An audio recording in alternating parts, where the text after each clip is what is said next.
De retour dans l'Africa, nous avons notre invité, président du Conseil gabonais du patronat, M. Evouna est toujours avec nous, ainsi que nos éditorialistes Malika Cher et Daouda Tall. Et différents commerciaux entre les États-Unis et l'Afrique du Sud. Le programme AGOA, traité de libre-échange entre les Américains et les pays africains, dont la liste des pays bénéficiaires est revisée. Tous les ans risquent de perdre un autre membre d'ici les 60 prochains jours. Le gouvernement américain dénonce en effet les barrières imposées par son partenaire sud-africain sur certains de ses produits, notamment les volailles, et menace donc de sanctions. Mais Pretoria compte bien se défendre, comme nous l'explique Deo Gracias Podo.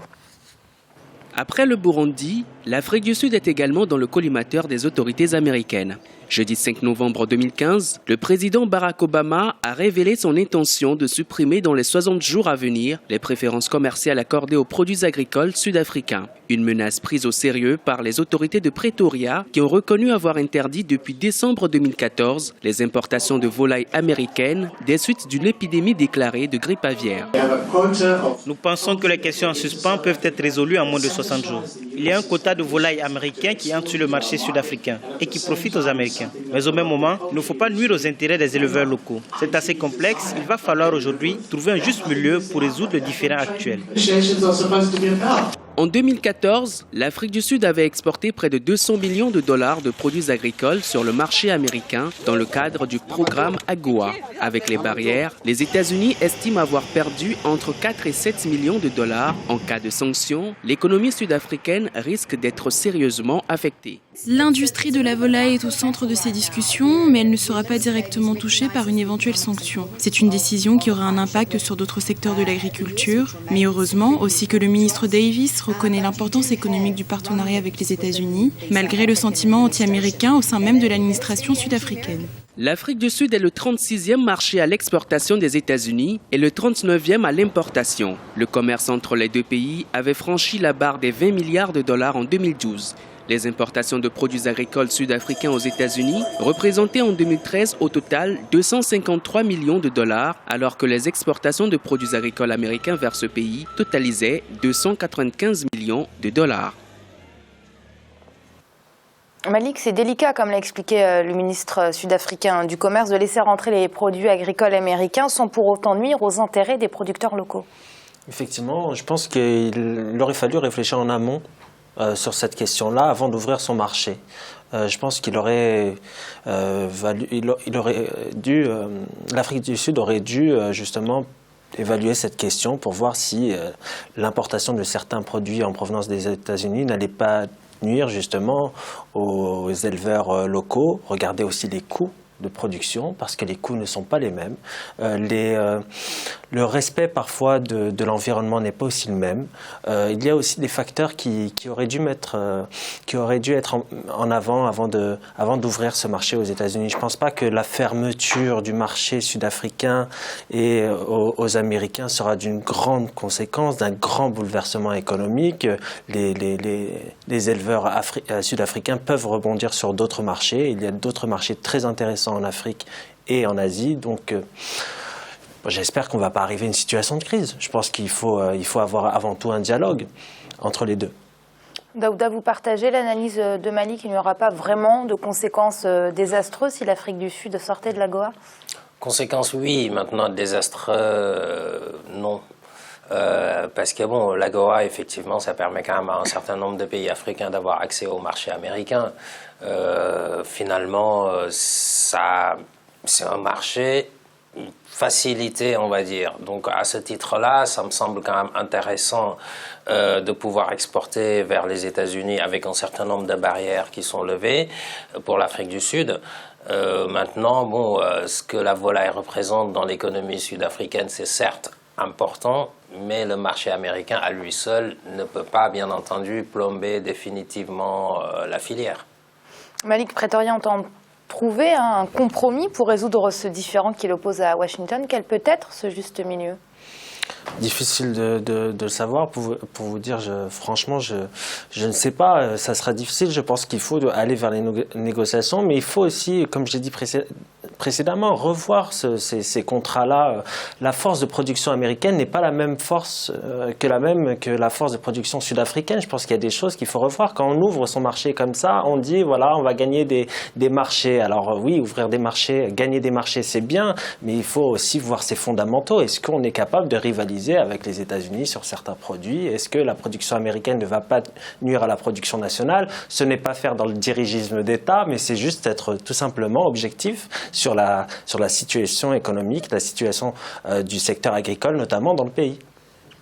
Et le gouvernement congolais entend exploiter le pétrole contenu dans le sol du parc national des Virunga, une réserve classée par l'UNESCO comme patrimoine mondial de l'humanité qui risque d'être détruit pour des besoins économiques.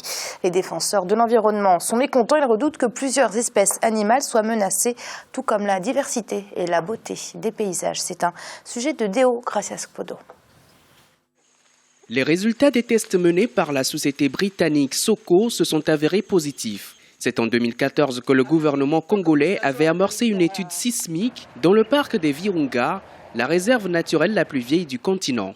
Un an après, le gouvernement semble maintenir sa détermination. Il estime que l'exploitation du pétrole à l'intérieur de ce parc devrait permettre de booster l'économie du pays et favoriser l'amélioration des conditions de vie des populations. Pour sortir la population du Congo de la précarité, on n'a pas besoin de ce pétrole-là. On a besoin, d'abord des politiques publiques intelligentes. C'est incroyable, on peut chercher le pétrole ailleurs, à RD Congo. Déjà, il y a des gisements de pétrole. Banana du côté du Bas-Congo. Donc, ça n'apportera strictement rien à la RD Congo. Ce qu'il y a de plus important, c'est diversifier l'économie du Congo pour qu'elle ne dépende pas toujours du cuivre. Alors qu'elle tablait en début d'année sur une croissance de 10,3% du produit intérieur brut en 2015, récemment les autorités congolaises ont dû revoir leurs prévisions à la baisse. Mais malgré des facteurs comme la chute des cours des matières premières et les recettes en diminution, la croissance du pays reste soutenue. Le gouvernement devrait explorer d'autres pistes pour relancer l'économie du pays, mais aussi prendre en compte les défis environnementaux. Il y a un enjeu environnemental important. Ce parc naturel-là, qui a été constitué justement comme un poumon, on va le gâcher pourquoi? Pour quelques barils de pétrole. C'est un pays qui est à 90% agricole. Pourquoi ne pas exploiter justement l'agro-industrie? Là, on aurait vraiment des véritables gisements de croissance.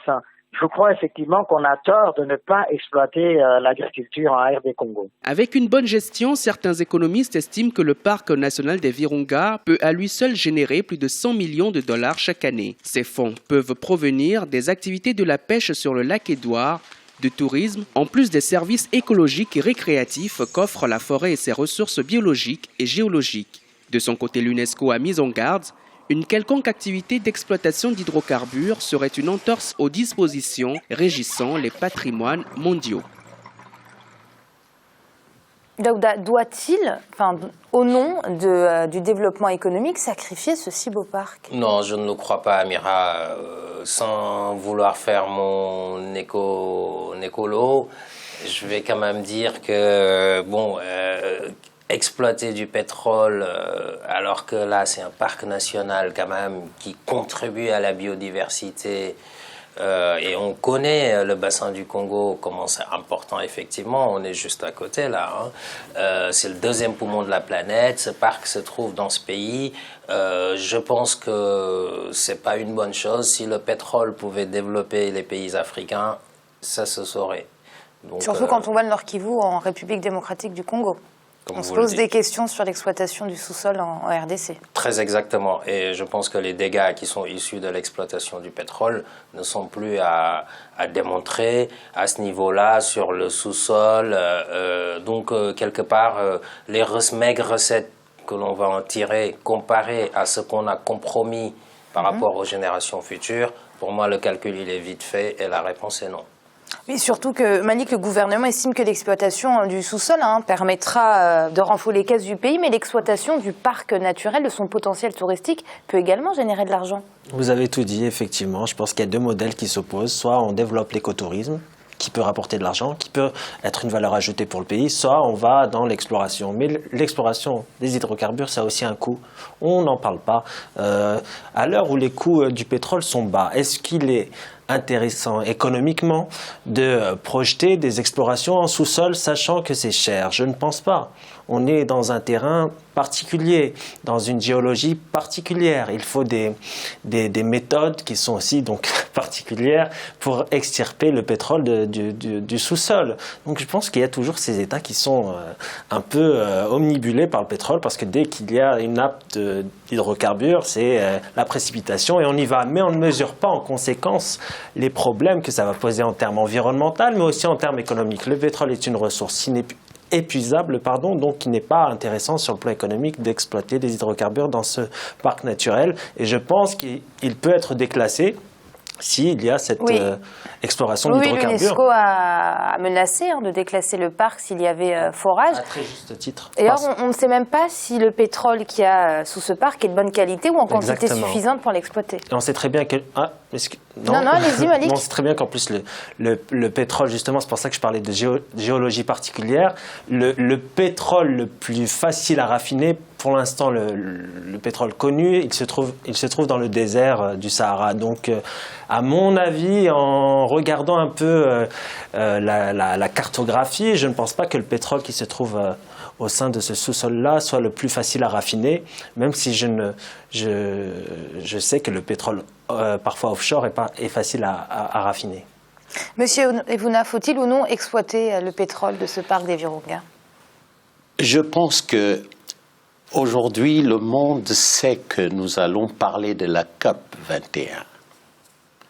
Ça veut dire qu'il y a des problèmes sérieux de protection des environnements et le bassin angolais qui intéresse le monde et qui a une grande réserve après l'Amazonie, bien sûr, du carbone et toute autre chose, n'a pas besoin d'être... sinon, pourquoi on parlerait climat? Parce que là aussi, ça participe au réchauffement climatique, ces questions-là. Donc il est incroyable et inadmissible qu'au Congo, dans un parc, on puisse exploiter du pétrole. Il y en a partout, même si on sait que par ailleurs, aujourd'hui, en termes de matières premières, l'Afrique va s'essouffler dans sous peu. Mais il y a quand même des réserves. Mais ces réserves-là, on peut les exploiter ailleurs, et non dans un parc. Un parc, quand on fait un parc, ça veut dire ce que ça veut dire sur le plan écologique, sur le plan environnemental. Donc il est hors de question, en ce qui me concerne, de faire en sorte que les pouvoirs, pour je ne sais quel apport en termes de financement, ils voudraient avoir en exploitant un parc. Merci Monsieur Evouna d'avoir été avec nous. Je rappelle que vous êtes président du Conseil gabonais du patronat. Merci pour vos analyses. Merci, c'est moi qui vous remercie. Merci à vous également Malik. Merci Amira, à très bientôt. Et merci à vous Daouda. Merci Amira, bonsoir à tous nos téléspectateurs. Vous l'aurez compris, c'est la fin de cette émission, mais l'Africa Newsroom, ce n'est pas fini. On se retrouve demain pour une semaine toujours consacrée au potentiel investissement sur le continent africain. À très vite.